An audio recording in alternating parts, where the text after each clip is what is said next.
Hello po, magandang tanghali para sa inyong lahat and welcome sa ating Midday Boost program. Ngayon pong araw ng Saturday and actually today is the day number 20 ng ating 21 days fast of Daniel. And as you know, bukas na po yung ating inaantay na araw, yung Day of Pentecost. And sinabi po namin sa inyo na i-prepare ninyo yung sarili ninyo. Sinabi namin na itong week na ito, kinakailangan nyo pong unahin yung Diyos. Kailangan nyo pong linisin yung puso ninyo. At kailangan ninyo na imbitahan siya ng buong lakas. Yan po yung kailangan ninyong gawin sa week na ito. And kung ginawa nyo to, paano nyo ipe-prepare yung sarili nyo bukas? Unang-una sa lahat, huwag po kayong malilate. Dapat dumating po kayo sa church ng medyo maaga-aga. Bakit? Kasi maganda pong medyo maaga-aga kayo sa church para at least hindi kayo makikipagkwentuhan, focus po kayo, and pagdating nyo po, kung may Bible po kayo, kunin nyo yung Bible ninyo and start reading. Huwag na muna kayo makipagkwentuhan. Kung magto-toilet man kayo, gagamitin nyo yung bathroom. So, use lang iyon, tapos balik agad and concentrate. Iwasan natin yung pakikipagkwentuhan para still nasa spirit na po tayo na pagtanggap ng Espiritu Santo. And bakit natin pine-prepare yung sarili natin para sa pagtanggap ng Holy Spirit? Kasi when we talk about pananampalataya, actually yan yung pag-uusapan natin today sa day number 20. Kasi yung Holy Spirit po, meron rin siyang title, The Spirit of Faith. Yung espiritu ng pananampalataya. And when we talk about faith kasi, kahit sino sigurong tanungin ninyo kung meron silang faith, absolutely they are going to answer, they would answer like this, no, meron akong faith. May pananampalataya ako, ito yung faith ko, so on and so forth. Normally, they are going to mention that. Pero when we talk about the Holy Spirit, hindi po yan kapag pinag-uusapan natin yung bigay ng Holy Spirit na faith. Bakit kailangan natin na matanggap itong Spirit of Faith? Tingnan niyo po itong verse na ito sa salita ng Diyos. Ngunit kung walang pananampalataya, walang sino man na tunay na makapagbibigay lugod sa Diyos, sa Kanya.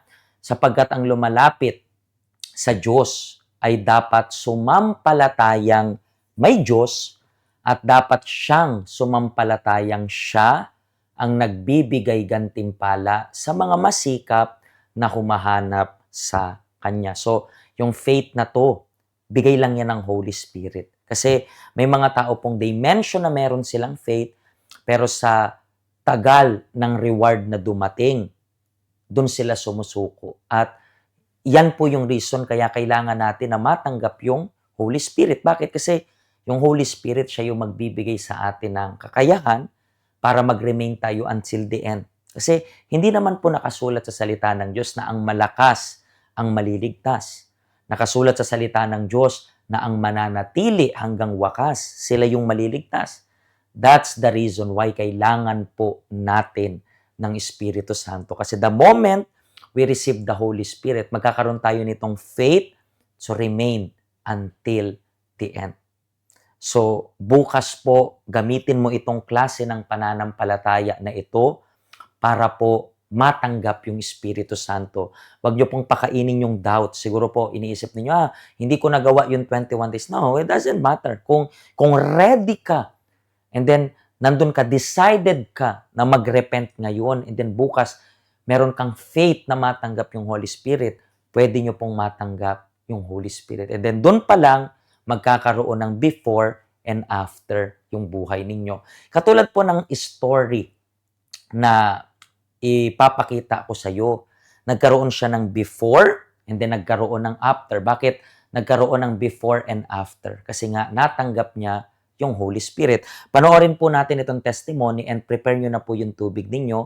We are going to bless yung water ninyo and then afterwards, yung tubig na yan ay gagamitin ninyo to ask God to strengthen you. And bukas, meron tayong expectation. Gamit yung faith na matanggap ang pinaka-importanting blessing sa lahat, yung Holy Spirit. I used to be angry, quick-tempered, and reckless with my words and emotions. Whenever someone opposed me, no matter their age, I insisted that I was right. This behavior began when my father remarried and his new wife treated us badly. At one point, I even took a large knife and told my father I would kill her. He became furious and drove me out of the house. I moved to my aunt's province where I met my husband. But life didn't get easier. He struggled with alcohol addiction, cockfighting, which brought even more hardship. I became the breadwinner of 8 children. I constantly nagged him and treated him as if he had no value. I believed my life was cursed. Poverty took over, and people told me that no matter how hard I worked, I would never succeed. And honestly, that felt true. Then my eldest son died, and I fell into deep depression. For 16 years, I had no permanent address. We backed and forth between provinces. At one point, the house we were staying in burned down, and the owner blamed me. Financially, I was completely broken. I accumulated over 360,000 pesos in loan. Some of it went to sending my daughters to Hong Kong, but they were eventually terminated. I also guaranteed loans for friends who were disappeared. There were times I even pawned my passport just to survive. My salary was never enough to cover my debts. I tried everything: networking marketing, cryptocurrency, trading seminars, but each attempt only led to more debts and disappointments. Even though my poor children were already working, their income was only enough for their daily needs. I was stuck financially, emotionally, and spiritually. I had no vision and direction. Then, I came to the help center. Here, I received guidance based on the Word of God. I surrendered everything, and my anger, my pain, my depression, my grudges towards my father and stepmother, and even the curses spoken over my life and my family. Before my father passed away, we forgive each other. I also forgive my stepmother, those who hurt me, and even myself.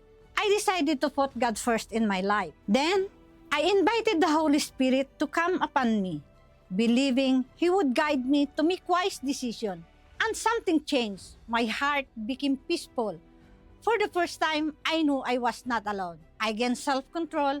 I became patient. During one of my visits to the Philippines, I spoke to my husband and asked for his forgiveness. We opened hearts, acknowledged our mistakes, and I admitted how badly I treated him. The Holy Spirit gave me courage to speak to my employer. I wrote a letter, my long service, and anointed it with blessed oil, and my request was granted. In 2019, I used that long service benefit to start building our home. The construction was delayed during the pandemic, but we chose to wait and save instead in going to more debts. My children are also helped by contributing. Today, things are completely different. 4 of my children now have stable, higher paying jobs. One worked in the Department of Health, another in Denmark. My son worked as a software QA engineer and even invested property and poultry raising, and another works in accounting. Together, they supported the younger siblings through school. My husband now manages our agricultural land and earned every harvest season. As for me, I am now debt-free and have even purchased an additional residential lot. But more than all of that, I'm no longer the angry person I used to be. Today, I feel blessed when someone corrects or advises me. When I surrendered my life and my family, everything changed. All my suffering was turned into victory. Yan po ang resulta kapag naposes natin yung Espiritu Santo at hindi na tayo makapag-antay para bukas. Okay? Hawakan nyo po yung baso ng tubig ninyo and then gagawa tayo ng prayer right now. So please, ipikit nyo po yung mata ninyo and let's make our prayer. Panginoon, in the name of Jesus Christ, tomorrow is the day. And alam namin na tomorrow, Panginoong Jesus, ay isang araw na hindi malilimutan. Mapoposes namin yung mapoposes kami, ng Espiritu Santo mo. At yung Espiritu Santo ang magbibigay sa amin ng guidance, magbibigay sa amin ng faith, magbibigay sa amin ng victory na kailangan namin. Kasi how many times kapag pinag-uusapan yung pananampalataya, maraming tao na mabilis sumuko.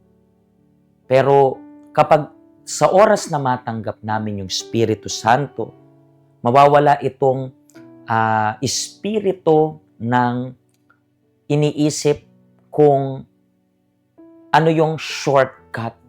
No, hindi namin iisipin kung ano yung shortcut. Ang iisipin namin magtiyaga. Kasi isa yan sa binibigay ng bunga ng Espiritu Santo. So Panginoon, bukas is the day. Allow this person na nasa faith nitong fast of Daniel na to na bukas matanggap yung Holy Spirit o yung iba sa kanila ma-revive yung spiritual life nila. Mga kaibigan, tanggapin nyo po yung blessing dyan sa tubig and pwede nyo pong inumin simula ngayon. And dumadalo yan sa inyong bibig pababa para patatagin kayo at bigyan kayo ng lakas na magpatuloy. Panginoong Diyos, we ask you to bless yung magiging event tomorrow, yung Day of Pentecost, na matatanggap namin yung Espiritu Santo, yung confirmation na nasa loob ka namin. Ito yung aming prayer sa pangalan ng Ama, ng Anak, at ng Espiritu Santo. Amen. Amen. So mga kaibigan, prepare yourself tomorrow, matulog ng maaga para at least yung isip natin is connected na agad sa Diyos kahit Saturday pa lang. Okay? Ito po yung ating address bukas. Kung first time ka nanonood, nandyan po yung lahat ng information. Okay? Mga kaibigan, pagpalain po kayo ng Diyos and tomorrow is really the day. Huwag po natin kakalimutan yan. God bless you po and kung natulungan kayo ng program na ito, i-share niyo yung link para sa lahat.